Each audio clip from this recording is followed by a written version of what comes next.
Oh, we're going to do something. Well, I no, thought we were through. Oh, no. Do you mind if we continue on? No.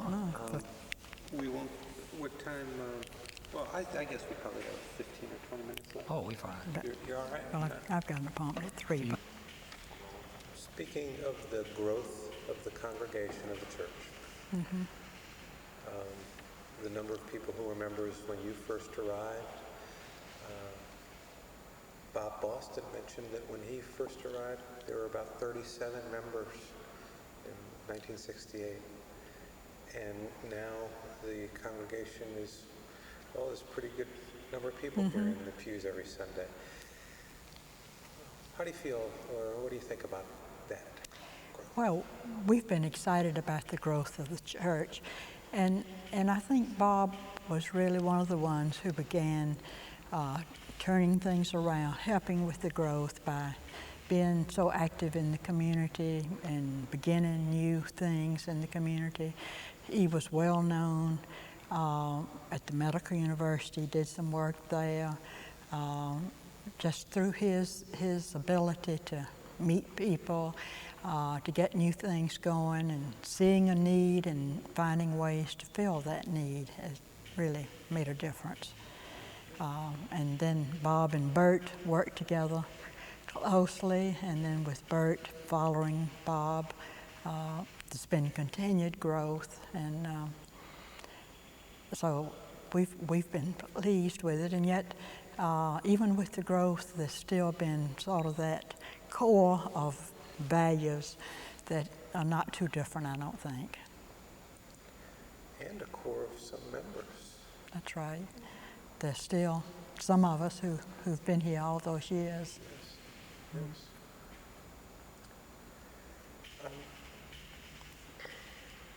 The congregation has grown, and do you see any difference in the kind of people that are here, that are attracted to Circular? Yeah. I think we have, now speaking of the type of people that we have now as compared to prior years, I think we have more professional people now than we had in earlier years. I can remember the 30 being the average attendance at church, and now being in the choir, I can count them on Sunday mornings, so we average, I think, around 160 people a Sunday, and that's quite a growth over a period of years. What was the final figure for Easter? Nobody knows. We did our own counting, but we couldn't count those back in there, but we think it was 300, around 300, if not a few more. For the Easter service. For the Easter service, yes. Yes. Well, as far as I know, we used every chair that we could lay our Yeah, hands on. you were one of the ones bringing those in, weren't you? Yeah. How do you, well, you've already done it several times, but how do you describe Circular to your friends who ask you, what is Circular? Most of them know about Circular, and they'll say, oh, that's the church that accepts everybody, huh? And so I think that's one of the ways it's known. Sometimes they're meaning accepts everybody by the way they dress, that you can dress any way you want to. But I think more than that, they're also meaning that there is not one set of beliefs that you've got to say that you believe. And as you know, many of the members are not members who grew up as congregationalists or in the UCC church, but came from the Baptist tradition, or we have some people who were brought up as Jewish in the Jewish faith, some Roman Catholic people. So it has been open, and this has been a tradition. One of the early ministers, I guess I'd have to paraphrase it, saying that Circular's goal was not so much to build up any one denomination, but to build up Christianity itself. And I think that's been pretty much it. That is just well said. That's the one theme of openness that has been constant throughout my life at Circular, is that it's open to everybody, and you may agree or disagree with your neighbor, but that's fine. yeah, a number of years ago, 10 years ago maybe, or maybe not even that long, there were two different adult groups.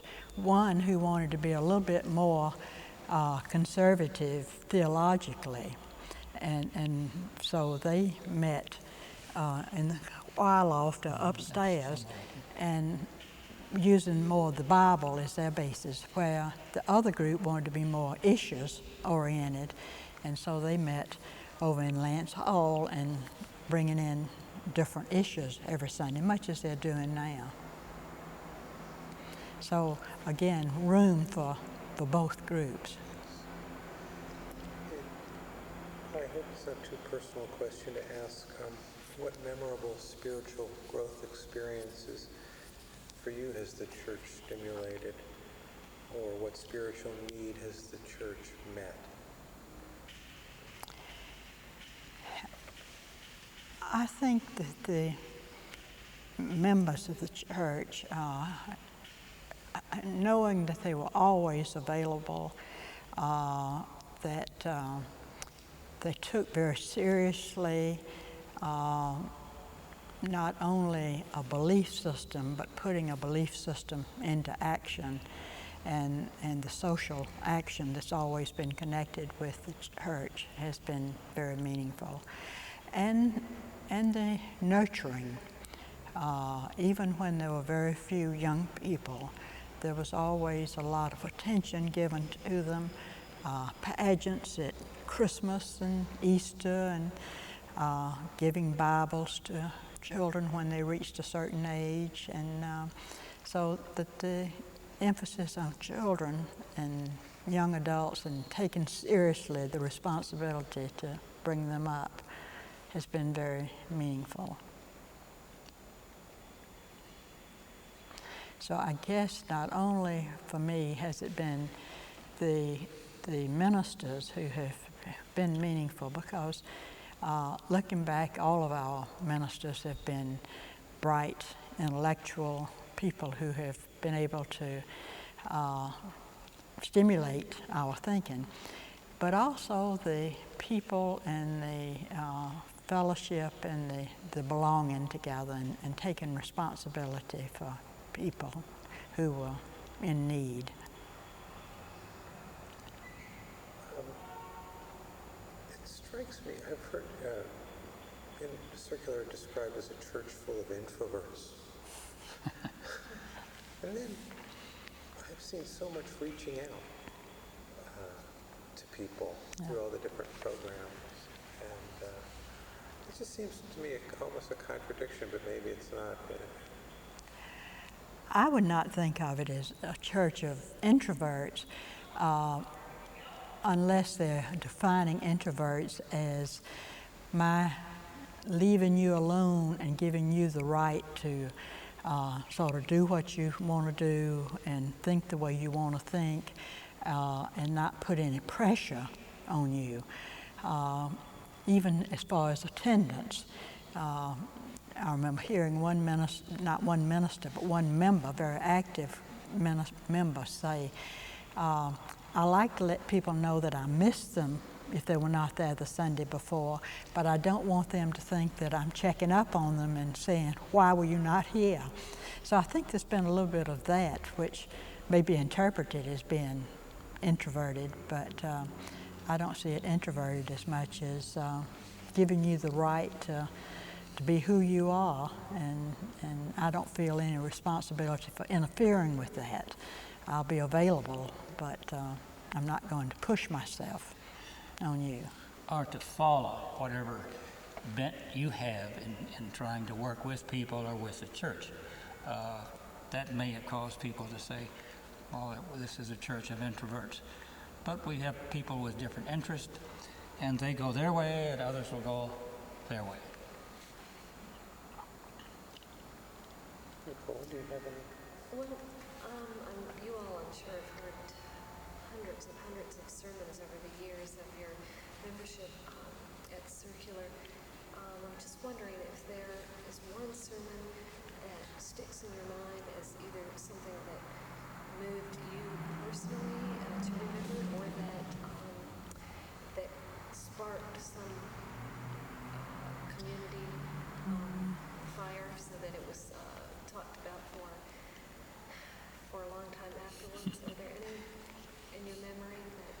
Well, I'm sure the sermon that I gave, talking about sermons, the sermon that I gave once taught me a lesson, and I said I'd never have another one. I'd never do another one.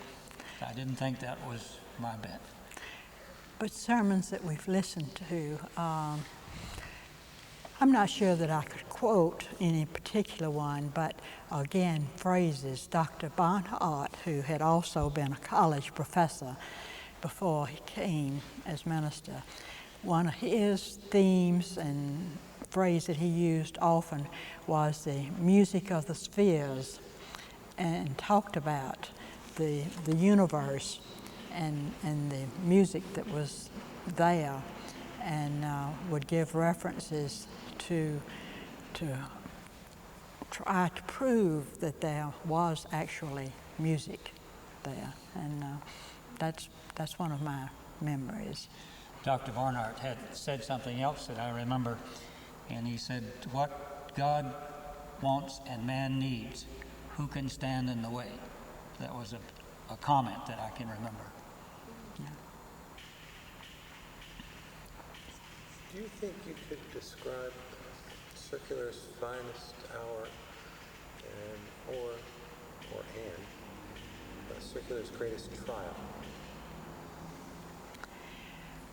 I guess the issue around the race when the vote was taken would be the thing that was most traumatic, because that in some ways temporarily divided people who had been such good friends for it, and it was such a shocking thing to us. So I would say that would be the most traumatic event. I guess maybe the greatest hour would be the mending of that. There'd been a number of things for me. The way people reached out in Hugo after Hugo. Can you think of something? No, one of the church's finest hours, as far as I'm concerned, was when I first came, and we had the congregation of 25 or 30 during the Sunday service, and to see the strength that the women had here, and you knew if you were here that this church would never close, and to me that was very traumatic, to see the strength that we had in just a very few members. That will always stand in my mind. Do you have a wish for Circular? I hadn't thought of that. Oh, me either. I don't know where that I came hadn't from. thought of that. I haven't thought of a wish for Circular. Yeah. My wish would be that it continue to grow and wrestle with new ideas as it's done. And what is your interpretation of something we've heard called circular time? I think that's exaggerated. I think circular time is exaggerated. It maybe does reflect the casualness of the members, but I think most of the meetings that I've been to have started pretty much on time and have ended pretty much. I think we kind of get those themes and we stick with them long after they're true. But what of course people are referring to when they say circular time is the fact that things don't start always, and that there is a relaxed atmosphere that you don't always find in other organizations, but I think that's been somewhat exaggerated. Is there any observation that you'd just care to make that we haven't touched on? We haven't mentioned the graveyard. Maybe you've done that with some others. No, ma'am?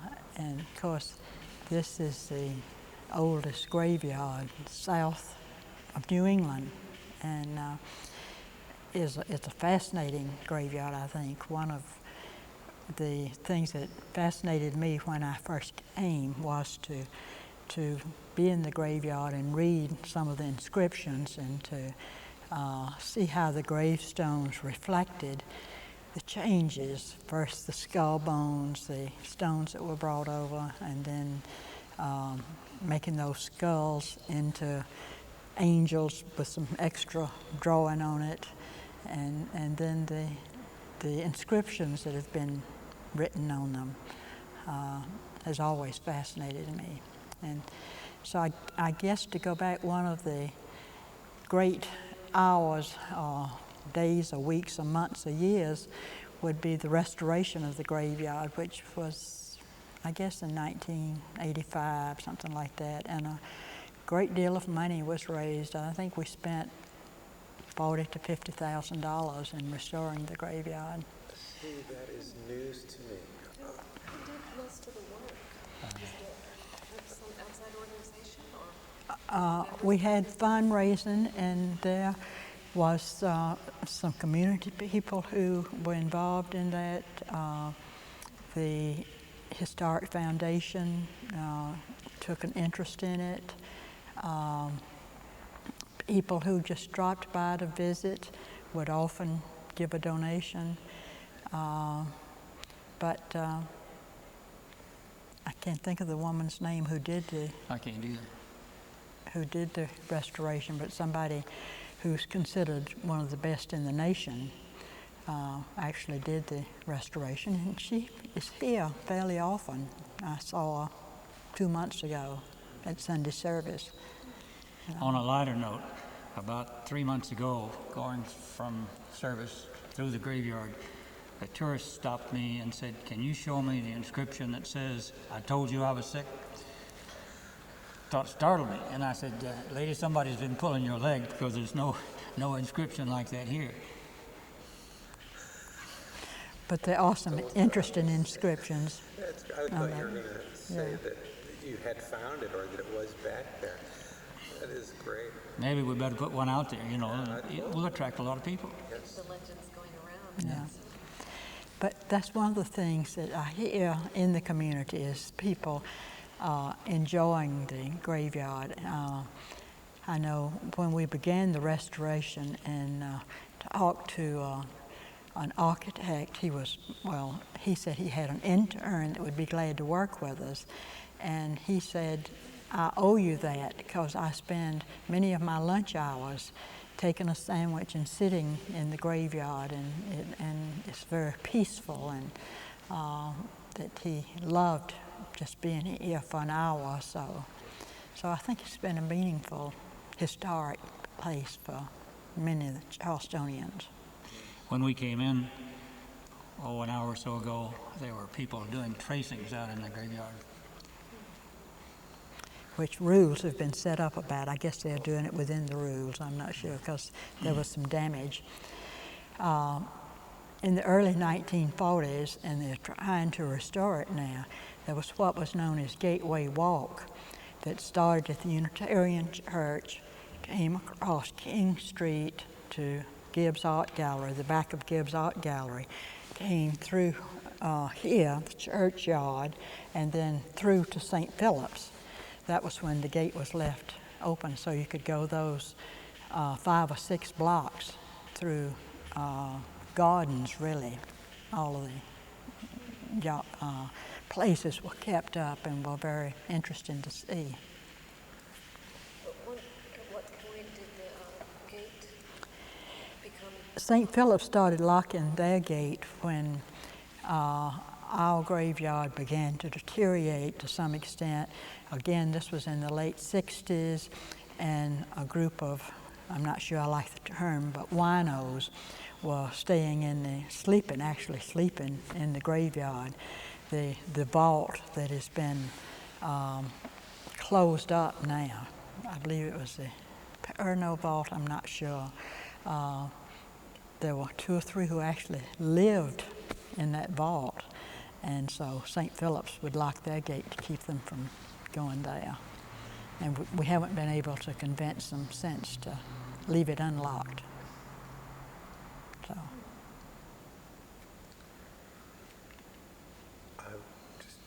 closing, through the day we've spoken with a few people about stories about the graveyard have come up where people who were buried there, we heard about through that.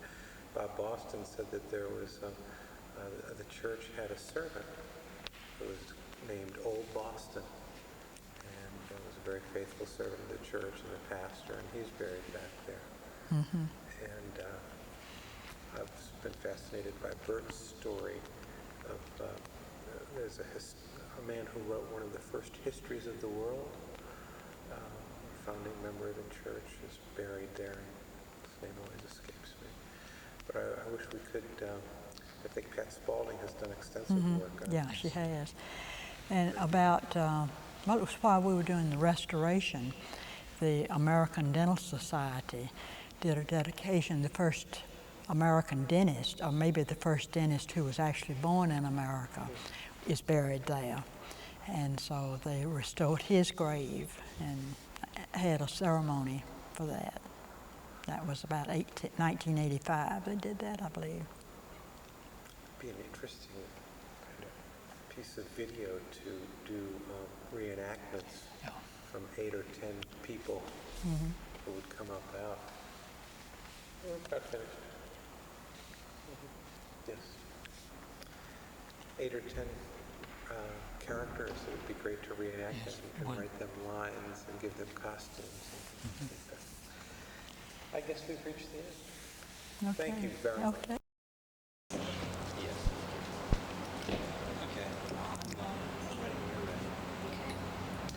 I guess we'll just start with, if you all could introduce yourselves by giving your name and spelling your last name.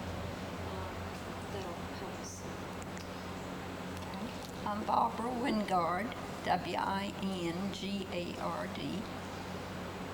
And I'm Ernest Wingard, W-I-N-G-A-R-D. Okay.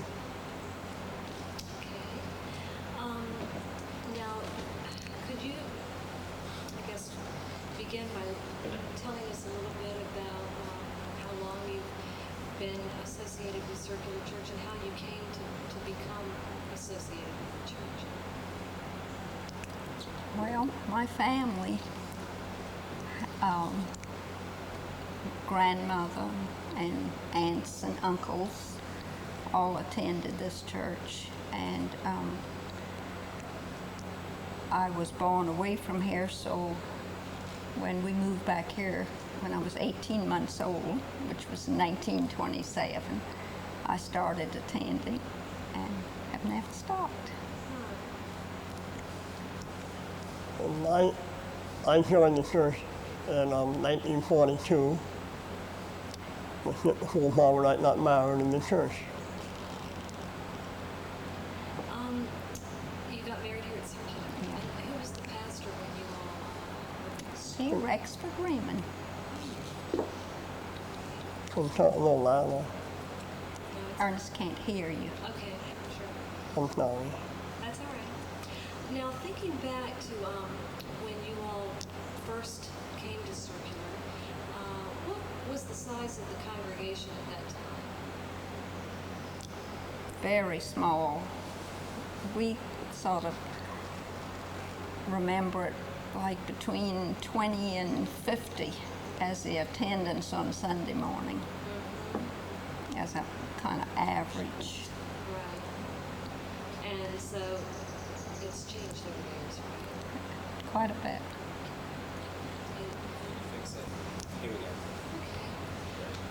Now, you were talking about the size of the congregation, and at the time that you all first came to Circular, it was, you said, smaller. Very much smaller. And how about what we call the demographics? What age and race? What was the makeup of the congregation? Yeah. Well, we remember it as very middle class, hardworking people, a lot of older people. very few young people, a very small number of children. Not many children in the church, young people. In fact, that's been true over the years. Young people have been very scarce. Do you think, No. what about today? Well, now it's just amazing to see the children that go up for Children's Hour. But it seems to me like we still lack the teenagers that would be great to have. We have some, but we've never had a whole lot. What about the racial composition? Has that changed? Do you feel like? Well, very much. The white race was the only race that, since we've been here until Dr. Barnhart. Here, Dr. Barnhart, when he was minister here, he pushed for an open door policy. And during his tenure here, the church voted on it, and it passed. And as a result of opening the church doors to all races, some of the families left the church. Some strong members, financially and spiritually, they left the church, or they didn't agree with the open door policy. For the record, Bob and I voted for the open policy, because we believed in the open door policy. Anything else? Occupationally, have you noted any changes over the years? Very much. They were mostly average people, go to work people, 8 to 5 or whatever. And of course now it's doctors and lawyers and teachers seem to be a lot more. Yeah, we had go ahead. We had very few college graduates in them days, mostly people who graduated from high school and then went to work. And they kept the doors of the church open. They did a lot of work themselves, but we didn't have the money to hire people to do things. And we all know people right there. But they kept this church open all through the lean years and made a lot of sacrifices. Well, that just kind of reflects the volunteer effort in this church. And do you see any difference that in terms of people volunteering to pitch in the church as well as the community over the years? I certainly don't think so, because just like lightening up this woodwork and all that scraping and painting, all that they did, that represented a lot of work on people's part. I think it was Vernon who was telling us about this Saturday morning club or something. Each Saturday they would meet and have donuts and coffee and scrape the wood. We didn't participate in that, so I can't, but I know they did. And it certainly shows. Oh, definitely. Yeah. Did you, Ernest, participate in the woodwork working? Bob and I didn't help with the woodwork at all. I didn't feel up to it. And something, I don't know, but my hat goes off to all the people who did do that work voluntarily without pay. They did a beautiful job, and they made a great contribution to the way the church looked. And I'd like to also say so how the young people have came in and taken up when the old people have left off. You young people have done a terrific job in this church. And it's just a few of us and the old people left, but I admire what you young people have done. voluntarily and worked hard to get this church looking like it has right now. So I'd like to tip my hat off to all you young people that have done the work in the church.